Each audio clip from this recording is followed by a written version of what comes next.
Waheguru Ji Ka Khalsa, Waheguru Ji Ki Fateh. My name is Sukhman Kaur and I am the Associate Editor on the Guru Granth Sahib Project. We are pleased to announce the release this month of two Sabads under the title Anjuli and two Sabads under the title Anjulia, all of which were revealed by Guru Arjan Sahib. The word Anjuli itself refers to the sort of image of the cupped hands held together in offering. While this gesture is associated with greeting or respect, in this composition, it carries also a deeper meaning, a humble offering, and at the same time, a readiness to receive or an openness to receive. In this way, it reflects the relationship between a seeker and IkOankar, one of devotion, one of surrender, and one of hope to be graced by IkOankar. I'd like to focus on one of the four Banis, or one of the four Shabads in this release, Shabad 1, under the title Anjali.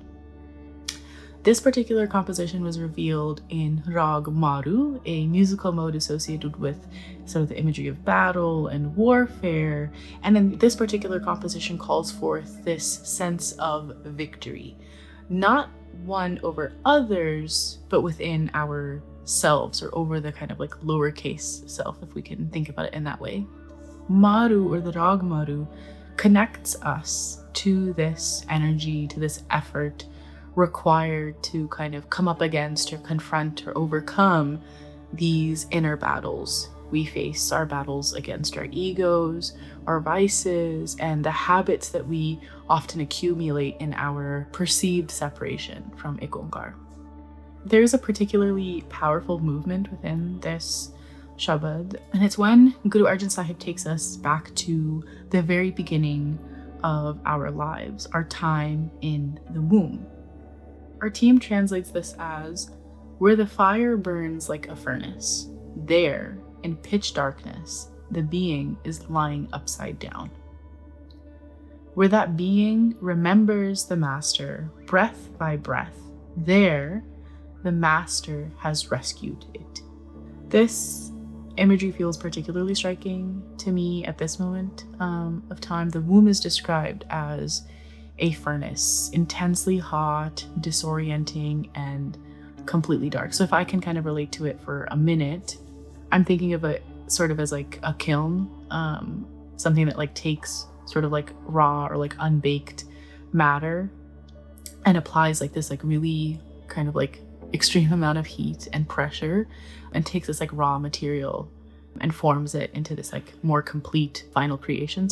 But it's in this space that the being is described as being upside down. So it's like a space that not only like must be endured, you know, it like sounds extremely uncomfortable, but it's also a space that needs to be, or like must be survived. And yet, like within this darkness, within this like utter kind of vulnerability, something remarkable is revealed. In this state, we are described as being in complete and full remembrance, utter remembrance of IkOankar.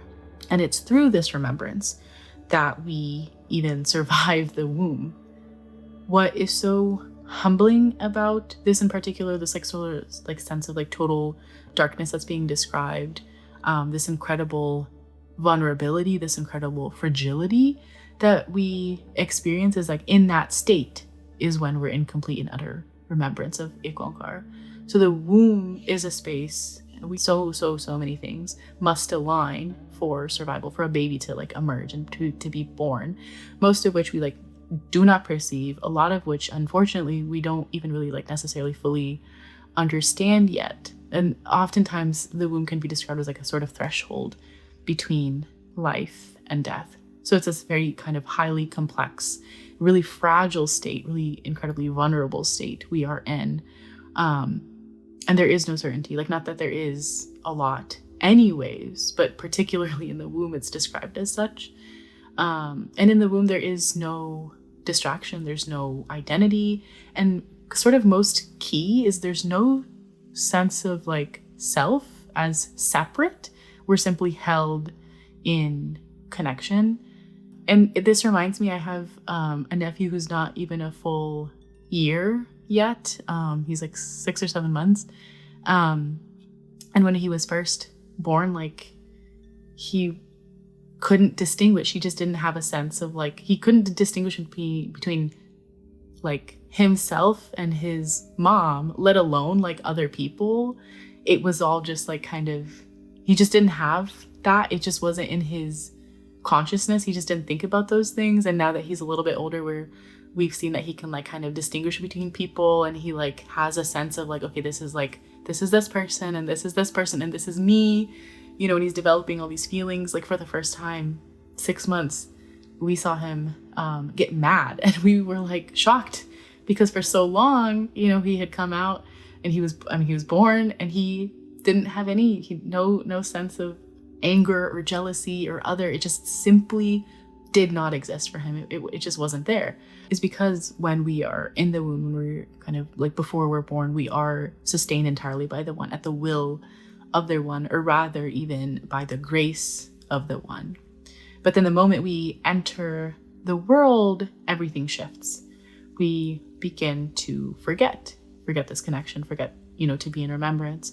And what appears to us as like kind of coming into clarity is particularly described in the Western world as like into light and into awareness. In a deeper sense, in the context of this composition, is in itself in its own kind of inversion. So in the womb, though physically upside down, you know, a baby is lying with its head like down. In that state, we are described as being aligned in remembrance. And then in the world, when we emerge, when we're born, though we're technically physically upright, we've actually become disoriented. We've become inverted. Everything, in a sense, kind of turns upside down. And in this shift, what we had perceived, or what we talk about as like entering the world, is actually inversion, because where we were at one point aware of that fragility, maybe more aware of our own vulnerabilities, we were in remembrance. And now that we've emerged out of that state, we no longer feel like we're in remembrance.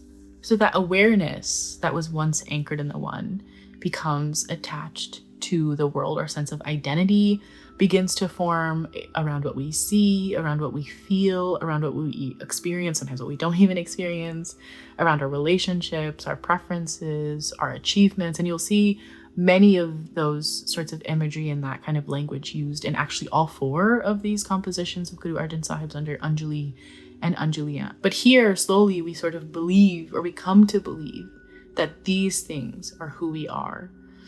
So, you know, in the womb, you know, we're dark. It's dark and it's confined and it's seemingly unstable, but we're aligned in remembrance. And then in the world, it's like full of light and stimulation and movement and energy and all these things, but we've become disoriented. We've kind of sort of lost that sense of remembrance, or the ability. Guru Arjan Sahib invites us to reflect on this sort of inversion, this like reversal, not just as a description of birth, certainly not, but as sort of a condition with which, or in which, we continue to live in. So if remembrance is what sustained us then, in this sort of like most intense and vulnerable state, I wonder, like, what would it mean to return to that same sense of remembrance now? What would that look like? You know, what would my behavior be? What would my thinking, you know, or what would change and sort of like invert, or maybe revert, about my thinking, and sort of how I approach the world. So I invite you to get comfortable and take time reading through the literal and the interpretive transcriptions, as always. Our commentaries, you know, sort of allowing yourself the time to engage and reflect on these 4 compositions in this release of Anjuli and Anjulia. As always, we have word meanings, grammar, and etymology for every single word in all 4 of these compositions. We have the historical, musical, poetical, and introduction files to sort of provide context. So I really, do hope that you are able to take some time and engage with these really beautiful and really striking compositions. Waheguru Ji Ka Khalsa, Waheguru Ji Ki Fateh.